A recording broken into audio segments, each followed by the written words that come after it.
fenomena fintech yang sebenarnya sangat positif ya, karena bisa memicu inklusivitas keuangan dan literasi keuangan, tetapi kalau kita salah menggunakan itu bisa menjadi petaka bagi kita semua. Fintech begitu progresif perkembangannya, di sisi lain literasi digital kita itu masih kurang baik. Yang tadinya ribet banget nih, yang lama, yang susah, yang kita perlu pergi jauh, itu dimudahkan oleh teknologi gitu. Dan layanan keuangannya seperti apa sih sebenarnya bermacam-macam gitu. Mau itu dari simpanan sampai dengan investasi seperti itu gitu. Jadi kalau misalkan dulu teman-teman mungkin mau narik uang gitu ya, atau mau setor uang, atau mau masukin uang ke rekening harus lewat ATM atau lewat cabang. Sekarang semua bisa dalam satu genggaman handphone saja gitu. Jadi sangat dimudahkan untuk jajan sehari-hari. Makanya tadi kalau dibilang dalam keseharian mahasiswa, wah tentunya itu kalau mau jajan pakai kris tadi sempat disebut. Mau ke kampus naik Grab Bike atau Grab Car itu juga bisa pakai OVO langsung bayar di situ juga. Atau beli pulsa dan paket data juga semua bisa dilakukan dalam satu genggaman. Bahkan mau bayar kos juga bisa ya Pak ya? Oh Langsung tentunya. ya Pak ya? Iya. Oke. Tapi yang jadi pertanyaan adalah apakah sebetulnya kemudahan ini justru bikin kita semakin efisien waktunya ya atau kegiatannya, atau justru kita jadi makin boros juga. Jadi ada hal-hal yang mungkin perlu diperhatikan. Mungkin saya dari Parbuhan lagi Pak, silakan Pak. Tentunya kalau dibilang hemat waktu tentunya gitu ya. Jadi kita sekarang semua kehidupannya itu udah cepat gitu ya. Dan dengan menggunakan fintech lewat aplikasi handphone, semua itu cepat dan hemat. Tentunya kalau misalkan tadi boros dan atau tidaknya, atau ini positif atau tidaknya, lebih banyak positifnya tentunya. Jadi kembali lagi tadi kalau misalkan teman-teman biasanya beli pulsa, dulunya tuh beli voucher gitu ya kalau ke counter pulsa. Sekarang tuh di dalam handphone sendiri udah bisa langsung membeli itu. Jadi sangat dimudahkan. Baik Pak Tulis, mungkin ada tanggapan Pak berkaitan dengan apakah ini memudahkan atau justru jadi bikin orang makin boros. Karena kan kalau misalnya kita scan nggak berasa gitu, tiba-tiba habis saja saldonya Pak. Ya baik, jadi memang ini satu fenomena yang tidak terelakkan. Sebuah keniscayaan sosiologis dan keniscayaan ekonomi ya. Dan memang dengan fenomena itu kita sebagai masyarakat, sebagai konsumen diberikan kemudahan-kemudahan yang sangat tinggi ya. Namun tantangannya memang kalau kita tidak terkontrol, tidak menjadi konsumen atau masyarakat yang cerdas, yang berdaya, itu bisa menjadi konsumtif.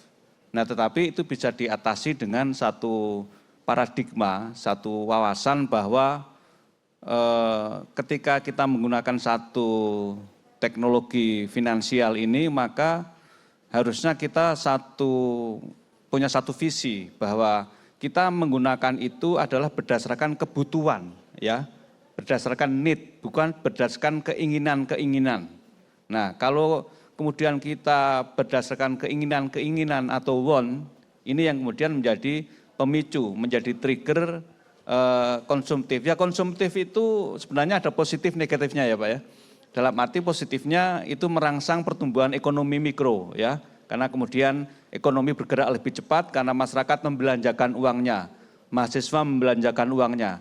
Namun kemudian dalam konteks membelanjakan itu apakah tepat sasaran atau tidak, ya, membeli sesuatu yang dibutuhkan atau tidak, itu yang kemudian menjadi konsumtivisme itu yang sebenarnya harus kita hindari. Tetapi di sisi lain memang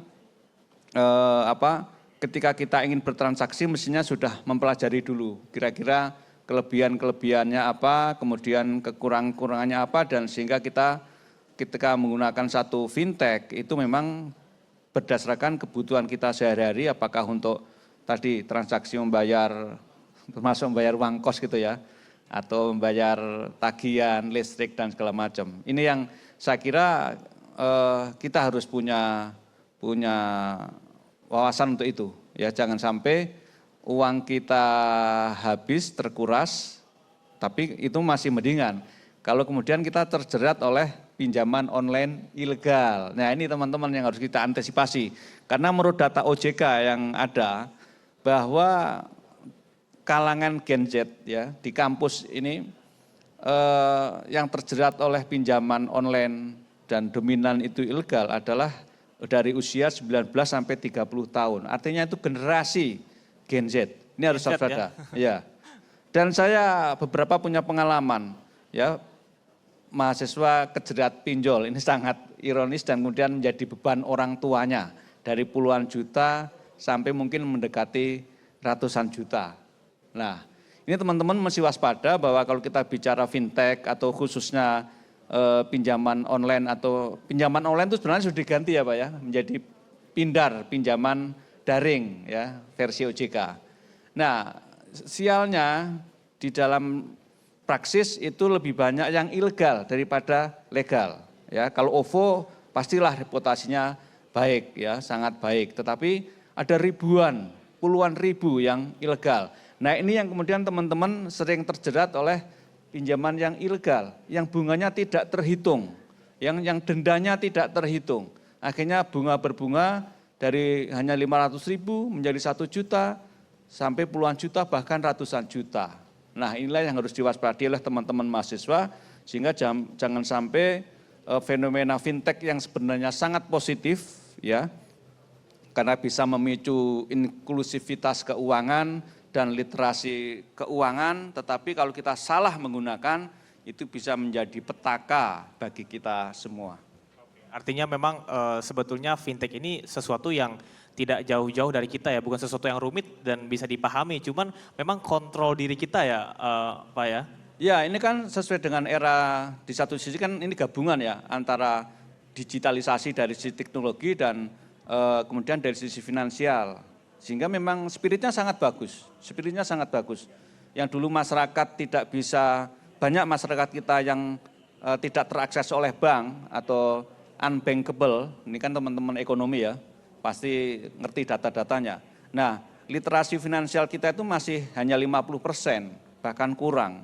Nah, dengan adanya fintech, ini bisa merangsang untuk masyarakat dengan gampang mengakses jasa atau produk-produk keuangan dengan mudah dan terjangkau dengan tanpa prasyarat-prasyarat yang rumit seperti kita berurusan dengan bank. Ya, kalau bank kan ada jaminan, ya ada boreh, ada harus sertifikat tanah dan segala macam. Kalau dengan fintech kan tidak.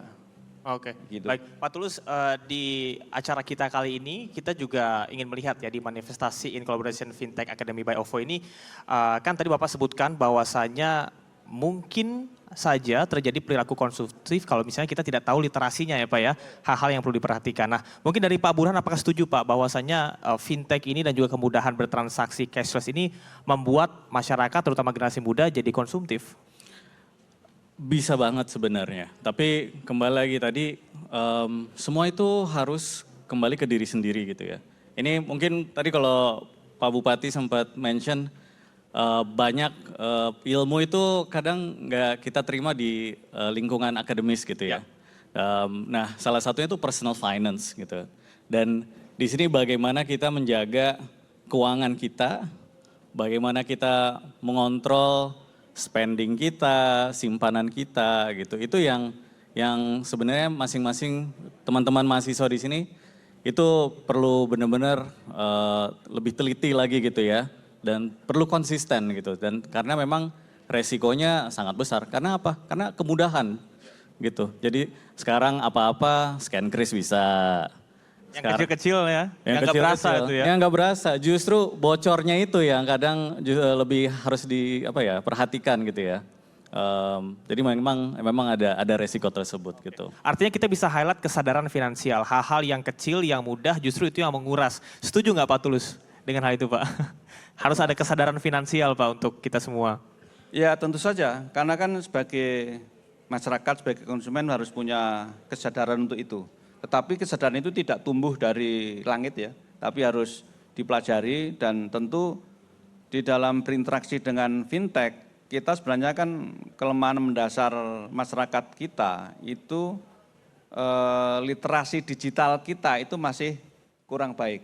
Ya padahal jadi gini, di satu sisi fintech begitu progresif perkembangannya, di sisi lain literasi digital kita itu masih kurang baik. Oke. Ya. Dalam arti gini, kalau kita ingin transaksi secara online misalnya ya, itu kan sebenarnya harus membaca syarat dan ketentuan yang berlaku, ya, membaca perjanjian online yang ada di dalam aplikasi atau platform yang ada. Tetapi apakah kita pernah membacanya, ya? Tetapi juga mungkin kalau kita membaca mungkin nggak paham. Selain bentuknya kecil, bahasanya terlalu teknis dan juga mungkin keburu waktu kita sudah harus transaksi dan segala macam. Nah oleh karena itu ini harus ada intervensi dari pemerintah, regulator, dan sebenarnya harapannya di sini ada OJK ya. Kemarin kalau nggak salah ada narasumber dari OJK misalnya ya, yang punya otoritas untuk mengatur agar ada lebih keseimbangan. Ya, baik. Pak Tulus, ini kalau kita kaitkan kembali dengan tema Today's Financial Habit, Tomorrow's Financial Future ya, untuk manifestasi in collaboration with Fintech Academy by OVO ini. Kalau kita lihat kebiasaan apa sih sebetulnya yang salah dari mahasiswa, dari generasi muda dalam mengelola keuangan, Pak? Yang paling Bapak highlight, paling salah nih gitu dan harus segera dibenahi karena akan berpengaruh terhadap tomorrow ya, masa depan kita, Pak. Iya. Ya sebenarnya tidak ada yang salah dalam konteks ini ya, tetapi mungkin lebih kurang strategis di dalam mengalokasikan ininya. Pertama karena mahasiswa kan sebenarnya belum punya income yang pasti, ya. Income yang pasti kan dari kiriman orang tuanya ya. Sehingga Tungguin transfer orang tua. orang tua, kecuali mungkin sebagian kecil mahasiswa yang punya side job dan segala macam. Ya yang tadi sebenarnya background besarnya karena literasi digitalnya ya. Tidak mengerti dengan baik dan tidak mau belajar dan kurang mendalami. Padahal ketika kita ingin bertransaksi kan mestinya harus tahu dulu kira-kira profiling dari OVO misalnya seperti apa. Ya banyak dikeluhkan enggak, banyak hal positifnya apa. Nah itu mesti dikulik dulu ya lewat Google, lewat Mbah Google atau lewat AI dan segala macam. Nah kemudian membaca ketika sudah mau mengaplikasi, mau klik, dibaca dulu kira-kira seperti apa dan terkait misalnya Syarat dan ketentuannya ya. dan ketentuan misalnya menyangkut bunga, ya bunga. Karena menurut OJK sebenarnya kan bunganya kalau yang legal ya, kalau kita bicara yang legal itu tidak boleh dari 100% dari pokoknya itu yang maksimal. Kemudian nanti cara penagihannya seperti apa. Ya kadang-kadang kita merasa bahwa tidak ada jaminan ya, tidak ada jaminan fisik. Kemudian kita merasa easy going aja. Padahal jaminan kita adalah ada sebenarnya. Tapi kita nggak sadar, yaitu data pribadi. Ya, itulah data pribadi yang menjadi jaminan kita ketika kita berinteraksi dengan fintech. Apakah itu KTP, apakah itu apapun, bahkan foto ya. Karena ini tapi kalau kita bicara ilegal ya, foto di dalam handphone kita, video, itu kadang-kadang disadap oleh mereka dan kemudian menjadi pressure kalau kita tidak patuh terhadap perjanjian yang disepakati, dalam arti misalnya nyicilnya per hari berapa atau per minggu berapa. Nah kalau sampai ini ingkar, konsumennya ingkar, nanti foto mesra dengan temannya akan disebar gitu. Ya. Biasanya di aplikasi-aplikasi judol atau pinjol ya Pak, banyak seperti itu Pak? Iya, itu yang sering banyak pinjol ya. Kalau judol kan pasti itu sudah ilegal ya. Karena ada pinjaman online atau pindar, pinjaman daring yang legal dan yang ilegal. Cuma yang dominan justru yang ilegal. Nah ilegal itu yang sudah tersertifikasi oleh OJK.